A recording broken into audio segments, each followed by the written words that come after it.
तो स्वागत है आप सबका फिर से मेरे YouTube चैनल पे। मैं आपका प्यारा दोस्त हेमंत शर्मा। तो अपनी स्ट्रिंग पढ़ रहे थे अच्छे से। तो स्ट्रिंग में अपनों ने स्ट्रिंग क्या है, इम्यूटेबल म्यूटेबल टाइप्स क्या है, स्ट्रिंग क्लास के मेथड क्या हैं, कितने प्रकार से अपने स्ट्रिंग को डिक्लेयर कर सकते हैं, क्लासेस हैं स्ट्रिंग की, string string builder string buffer और स्ट्रिंग बिल्डर आते हैं म्यूटेबल क्लासेस के अंदर। म्यूटेबल क्लासेस तो नहीं, म्यूटेबल टाइप के अंदर वो स्ट्रिंग आते हैं इम्यूटेबल। इम्यूटेबल और म्यूटेबल से क्या मतलब है? इम्यूटेबल जिसको अपने बदल नहीं सकते, एक बार जो डिफाइन होगी स्ट्रिंग वो चेंजेबल नहीं है। म्यूटेबल मतलब एक बार अपने स्ट्रिंग को डिफाइन कर दी, स्ट्रिंग हेलो हेमंत लिखा, उसके बाद मैं उसको हेमंत शर्मा भी बना सकता हूँ सेम रेफरेंस मेमोरी लोकेशन पे। ये डिफरेंस आता है। स्ट्रिंग में भी कर देते हैं, स्ट्रिंग में भी मैं अपेंड कर सकता हूँ, जोड़ सकता हूँ, पर वो सेम मेमोरी लोकेशन नहीं होती, वो new memory memory location allocate करता है। ये प्रॉब्लम है, तो मेमोरी इससे ज़्यादा आती है। तो उसके मेथड देखे थे, कंपेयर इक्वल्स वाले, सारा कुछ स्ट्रिंग का देखा था। फिर अपन ने स्ट्रिंग बफर का कर रहे थे, स्ट्रिंग बफर का देखा था कल। स्ट्रिंग बफर क्यों यूज़ करनी चाहिए? जो स्ट्रिंग तो होता है इम्यूटेबल, कोई चीज़ अपने को फिक्स रखनी है तो उसके लिए अपने स्ट्रिंग क्लास का यूज़ करते हैं। फिर अगर अपने कोई चेंजेस लाने हैं अपनी स्ट्रिंग डिफाइन करने पे, कोई ऐसी चीज़ है जो जब अपने को पता है स्ट्रिंग कॉन्स्टेंट नहीं रहेगी, वो बदलेगी, तो अपने स्ट्रिंग बफर क्लास का यूज़ करते हैं। उसी प्रकार से इम्यूटेबल टाइप में आती है एक और क्लास डिफाइन है, उसका नाम है स्ट्रिंग बिल्डर। स्ट्रिंग बिल्डर और स्ट्रिंग बफर में भी थोड़ा डिफरेंस है। क्यों स्ट्रिंग बिल्डर यूज़ करनी चाहिए, क्यों स्ट्रिंग बफर यूज़ करनी चाहिए, वो भी इस वीडियो में अपने डिस्कस करेंगे। तो शुरू करते हैं कैसे स्ट्रिंग बिल्डर क्लास को डिफाइन कर सकते हैं। जैसे स्ट्रिंग बफर में भी ना डिफरेंट टाइप से कंस्ट्रक्टर उसके बनाने के लिए बिल्ट, इसमें भी है, देखते हैं। तो ये भी जावा डॉट लैंग फोल्डर के अंदर आती है, तो ये बाई डिफ़ॉल्ट अपने आप इम्पोर्टेड होता है, पैकेज को इंपोर्ट करने की ज़रूरत नहीं है। अगर आप इंपोर्ट स्टेटमेंट लिखोगे तो भी ये चल पड़ेगा।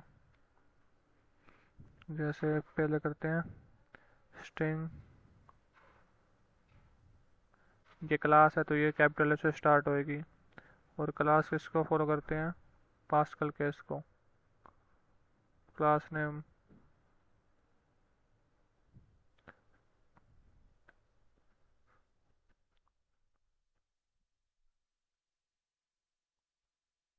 पास्कल केस को फॉलो करते हैं। तो स्ट्रिंग और बिल्डर दो वर्ड से मिलकर बना हुआ है, तो पहले का वर्ड का एस भी कैपिटल आएगा और बिल्डर का बी भी कैपिटल आएगा। और ये क्लास है, इंपोर्ट नहीं करनी पड़ती, पर हर एक क्लास का ऑब्जेक्ट बनाना पड़ता है।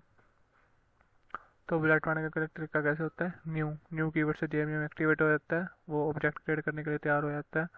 किसका बनाना है वो डिफाइन करना पड़ता है, जो जिस क्लास का बनाना होता है उसी के आगे न्यू लगाएंगे, तो स्ट्रिंग बिल्डर पैरेंथेसिस क्लोज, फिर उसको अनोनिमस ऑब्जेक्ट बन जाएगा। ये कंसेप्ट भी पढ़ा था कि अपने इसको रेफरेंस नहीं देंगे, तो अपने इसको एज रेफरेंस के अंदर स्टोर करा देते हैं। और कोई भी अपने वेरिएबल डिफाइन करते हैं, रेफरेंस डिफाइन करते हैं, तो उसको अपने को डेटा टाइप भी देना पड़ता है। तो ये प्रिमिटिव डेटा टाइप तो नहीं, नॉन प्रिमिटिव डेटा टाइप इसका होएगा खुद की खुद वो क्लास का नाम स्ट्रिंग बिल्डर।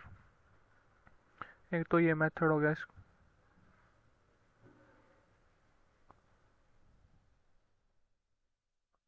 एक तो ये मेथड हो गया कि एम्प्टी एम्प्टी स्ट्रिंग डिक्लेयर कर दी कि मतलब इसके अंदर कुछ नहीं लिखा। एक और होता है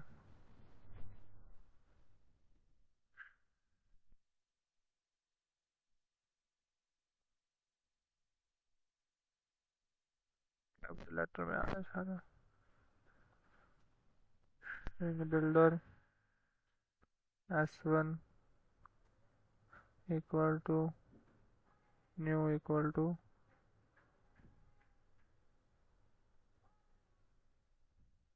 सेम रेफरेंस में देते अलग दे देते हैं स्ट्रिंग बिल्डर। एक होता है इसके अंदर से प्री डिफाइन कोई अपने स्ट्रिंग रख दिया, जिसमें मैंने हेलो लिख दिया। तो एक ये मेथड हो गया स्ट्रिंग डिफाइन करके डिक्लेयर करें।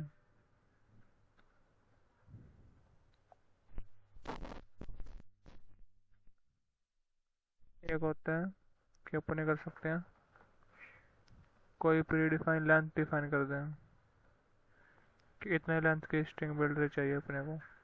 जैसे कि मैंने लिख दिया 5 लेंथ की स्ट्रिंग की चाहिए। इसमें ये क्या होता है, स्ट्रिंग विद लेंथ डिफाइन करके डिक्लेयर करें। तो ये 3 तरीके हो गए। अब इसमें भी जैसे स्ट्रिंग बफर में अलग अलग तरीके से मेथड थे, इसमें भी अपेंड वाला, रिप्लेस वाला, इंसर्ट वाला, कुछ नए मेथड्स अलग जो वो लगभग स्ट्रिंग में यूज़ होते हैं, वो सारे मेथड इन दोनों क्लासेस में अवेलेबल हैं ही हैं। थोड़े बहुत अपने अलग हैं, वो अपने देख लेते कल, इसमें भी ट्राई कर लेते हैं कैसे। और अपने को मान लो कि भैया जैसे कि इसमें तो अपने यूज़र से इनपुट लेना है, तो पहले तो उसके लिए तो अपने को इंपोर्ट करनी पड़ेगी, import java dot util dot runner।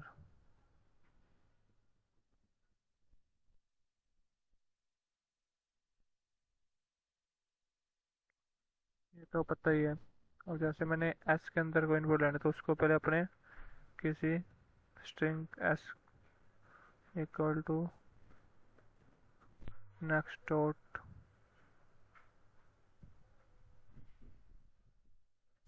Can dot next line, उससे पहले अपने को क्या करना पड़ता था, स्कैनर क्लास को ही कॉल करना पड़ेगा।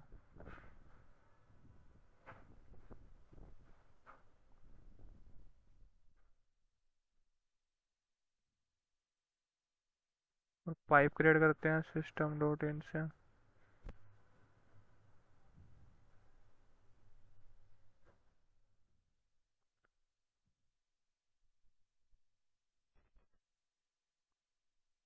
अब जो भी अपने इनपुट लेंगे एस क्यू में, उसको एस डॉट अपेंड कर देंगे एस क्यू।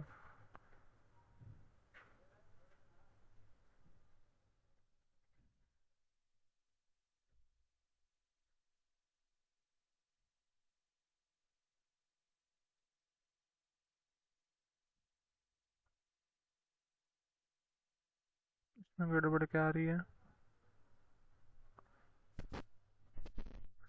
एस डॉट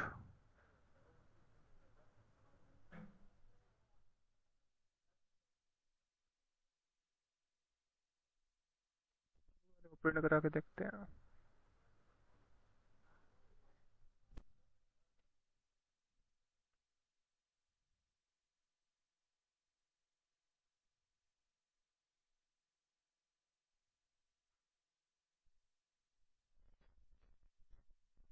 पता नहीं क्या हो रहा है इसका।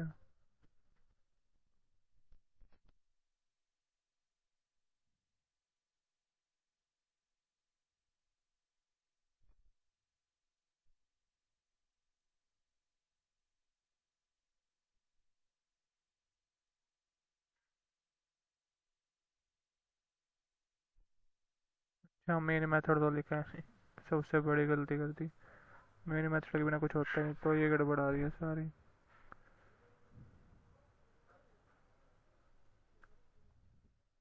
अब सही चलेगा। अब आ गया ना मेथड एस डॉट एनबी। अब इनपुट लेंगे उसको अपने एस के अंदर स्टोर कर सकते हैं। अब सिस्टम डॉट प्रिंट करा रहे हैं, एस को कराया मैंने। अब पहले तो इनपुट मांगेगा, इनपुट मांगेगा हेलो, ये हेलो प्रिंट कर देगा। अब मैं S1 को प्रिंट कराऊँ, S1 इनपुट मांगा, कुछ भी लिख दिया, ये प्रिंट कर देगा हेलो, S1 प्रिंट कर देगा। अब जैसे इसकी कैपेसिटी 5 दे रखी है, अब देखते हैं कि अगर S2 में मैं कैपेसिटी ज़्यादा अपेंड कर दूँ तो क्या होएगा। S2 डॉट अपेंड, खुद से स्ट्रिंग बना लेते हैं, ये लिख दिया। क्या क्या आउटपुट देता है देखते हैं।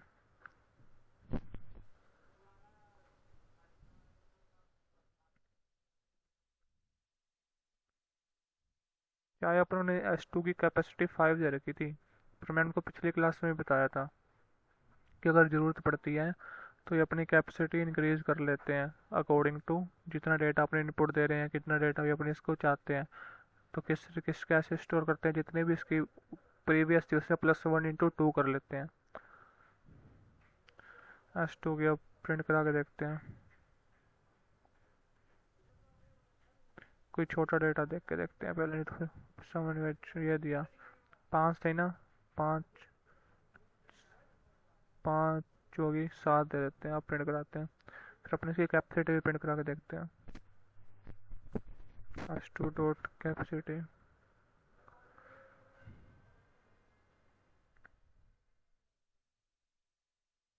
12 होगी।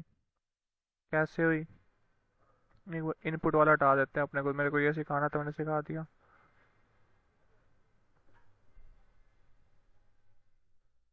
इसकी जरूरत नहीं है अपने को, इनपुट लेना सिखाना था वो सिखा दिया मैंने आपको। अपेंड को भी हटा दो। अब S2 की कैपेसिटी कैसे होगी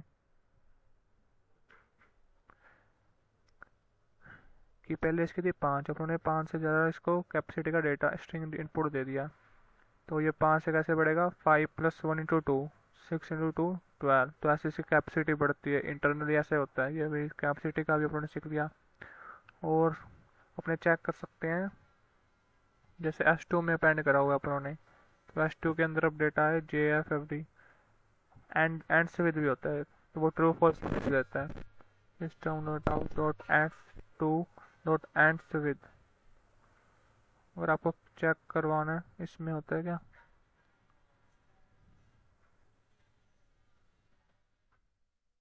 इसमें नहीं, स्ट्रिंग में होता है शो वाला।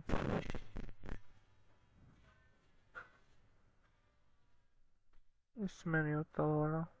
एंड विद एक स्ट्रिंग मेथड होता है एंड विद वाला, कि अगर एंड विद, जैसे मैंने इसमें क्या एंड विद है डी, अगर मैंने इसमें लिखा कि अगर सच्ची में एंड विद डी है तो ये ट्रू रिटर्न करेगा, नहीं तो फॉल्स रिटर्न करेगा।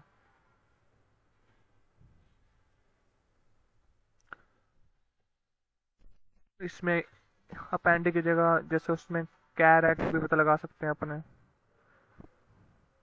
डॉट कैर एट सेकेंड पे क्या कह रहा है वो आउटपुट देगा, एच है सेकेंड पे, 0 1 2 पे एच है। S2 dot delete, delete caret भी ऑप्शन है, 2 पे मैंने डिलीट करना है तो एच जाएगा, एच चला गया। सिस्टम ऐसा होते लिखते हैं तो S2 डॉट, इसमें इक्वल्स वाला भी आता है, इक्वल्स वाला चेक करते हैं। S2 और S1 को कंपेयर कराते हैं, देखते हैं क्या देता है। अभी तो फॉल्स होना चाहिए, पता ही है इक्वल नहीं है। जैसे कि इक्वल्स वाला मेथड स्ट्रिंग में वैल्यू कंपेयर कराता था, पर अपने देखा था कि स्ट्रिंग बफर में वही मेथड रेफरेंस कंपेयर करा रहा है। इसमें भी देखते हैं, अगर मैं इसकी जगह जो यही है इसको ही कॉपी करके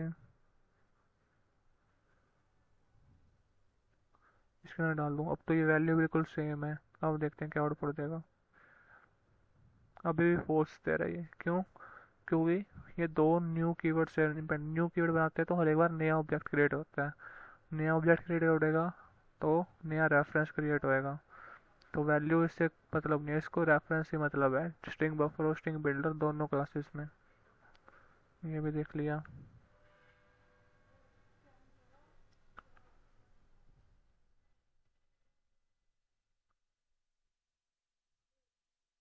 एक इंसर्ट भी होता है कि किसी स्ट्रिंग भी कर सकते हैं इंसर्ट। इंडेक्स देख लेते हैं, इंडेक्स वाला मेथड देख लेते हैं। 2 पे इंसर्ट करना है, क्या इंसर्ट करेंगे अपने, देख लेते हैं। सी इंसर्ट करना है,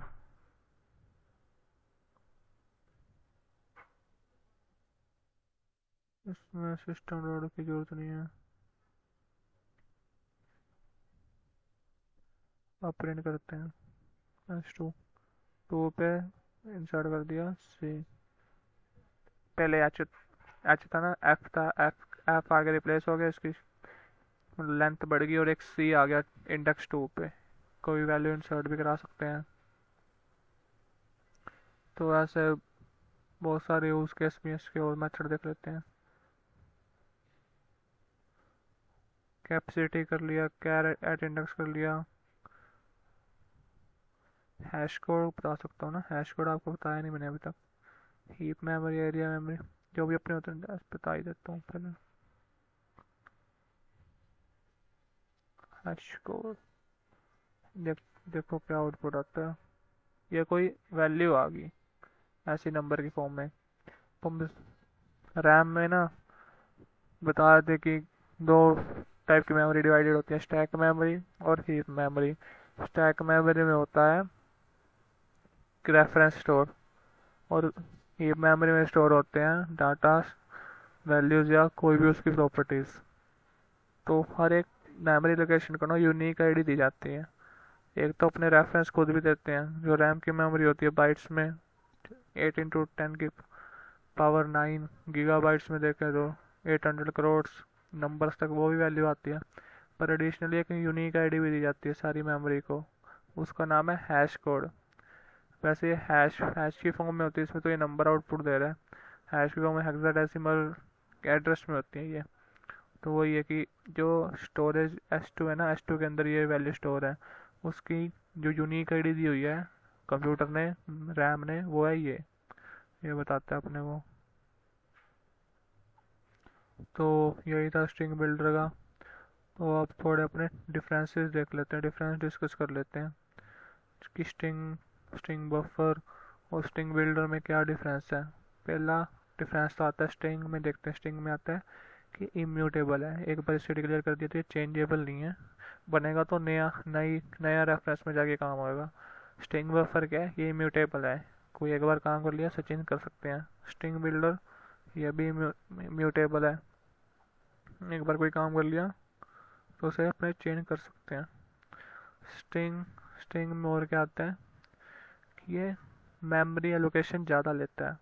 कैसे कि अपनों ने कोई, अगर ये कोई इम्यूटेबल, अगर मान लो कि स्ट्रिंग बफर और स्ट्रिंग बिल्डर वाला कंसेप्ट ना आता, तो कोई जैसे बंदा है, कंपटीशन हो रहा है लगातार, उसमें डेटा फ्रिक्वेंटली चेंज होता है ना, कि पॉइंट्स आते हैं तो बंदा वो फर्स्ट सेकंड पोजीशन बार बार चेंज होती रहती है। तो अगर मान लो ये मेमोरी होती उस, तो स्ट्रिंग में हर एक बार नई मेमोरी लोकेट होती, तो इससे बहुत ज़्यादा मेमोरी वेस्ट जाती है, पुराने वाले मेमोरी का यूज़ भी नहीं कर सकते दोबारा से अपने, बहुत ज़्यादा वेस्ट होती है। स्ट्रिंग बफर और स्ट्रिंग बिल्डर में ऐसा नहीं होता, मेमोरी प्रिजर्व रहती है। एक ही मेमोरी पे बारी बारी काम अपेंड होते रहते, भी चेंज उससे भी डिलीट होते रहते, कोई नई मेमोरी एलोकेट नहीं होती। मेन डिफरेंस स्ट्रिंग बफर और स्ट्रिंग बिल्डर में आता है कि स्ट्रिंग बफर है सिंक्रोनाइज्ड है, थ्रेड सेफ है, लेकिन स्ट्रिंग बिल्डर क्या नॉन सिंक्रोनाइज्ड है, थ्रेड्स नॉट थ्रेड सेफ है। अगर आपको कोई सेफ्टी वाला काम करना है कि मल्टी थ्रेडिंग या आगे आगे पढ़ेंगे अब समझ नहीं आएगा, तो मतलब string buffer use class prefer करते हैं। पर आपको कोई सेफ्टी वाला ज़्यादा कंसर्न नहीं है तो आप यूज़ कर सकते हैं स्ट्रिंग बिल्डर क्लास। तो अगर सेफ्टी रखनी है, थोड़ा बचा बचा के रखना पड़ेगा, तो थोड़ा स्लो प्रोसेस होती है। स्ट्रिंग वाला काम तो सबसे स्लो होता है, वो तो कोई प्रेफरेबल है ही नहीं है। लेकिन जो स्ट्रिंग बफर है ना, उसका एज कम्पेयर टू स्ट्रिंग ज़्यादा है, पर as compare to string builder उसकी स्पीड परफॉर्मेंस लो होती है। स्ट्रिंग बिल्डर की परफॉर्मेंस सबसे हाई होती है, तो इसलिए स्ट्रिंग बिल्डर को अगर फास्ट एग्जीक्यूशन करना है, फास्ट काम करना है, तो स्ट्रिंग बिल्डर का काम ज़्यादा दिया जाता है। तो ये मेन डिफरेंसेस थे स्ट्रिंग बफर और स्ट्रिंग बिल्डर में। अपनों ने पूरा अच्छे से डिस्कस भी कर लिया है कि कैसे अलग अलग तरीके से जो भी क्लास से डिफाइन थी स्ट्रिंग के लिए, उन सब के मेथड्स कैसे अपनों डिफाइन कर सकते हैं, कैसे कॉल कर सकते हैं, कैसे डिक्लेयर कर सकते हैं। हर एक मेथड मैंने ट्राई करी आपको खुद प्रैक्टिकली करने की। आपसे भी उम्मीद है कि आप भी जितनी मेथड मैंने कराए खुद से घर पे जाकर प्रैक्टिस करते होंगे। तो इसमें मैं आपको एक होमवर्क क्वेश्चन भी दे देता हूँ। होमवर्क क्वेश्चन क्या है कि आपने, वाइल मैंने आपको सिखा दिया, आपने 4 इनपुट वाला लेना है, कि मतलब 4 बार इनपुट ले सकता है यूज़र, और 2 स्ट्रिंग इनपुट लेनी है, जैसे कि हेलो, बीच में स्पेस और बाय। और आपको आउटपुट में हर एक बारी क्या देना है, 4 बारी लेनी है। आउटपुट में हर एक बारी क्या देना है कि जो पहले वाली स्ट्रिंग है ना, उसका वर्ड पहले दूसरे वाले स्ट्रिंग के पहले वर्ड से रिप्लेस हो, जैसे बेलो हो गया, रिप्लेस उसका ये आउटपुट आना चाहिए। इनपुट इनपुट आप यूज़र से इनपुट लोगे ये, और आउटपुट ऐसा आना चाहिए।